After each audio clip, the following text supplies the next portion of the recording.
போதும் என்று சொல்வதால் தொடாமல் போகிறேன்.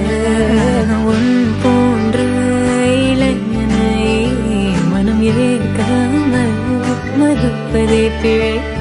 கண்டேன் உன்னலாதி தூய்மையை, என் கண் பார்த்து பேசும் பேராண்மையை. உன்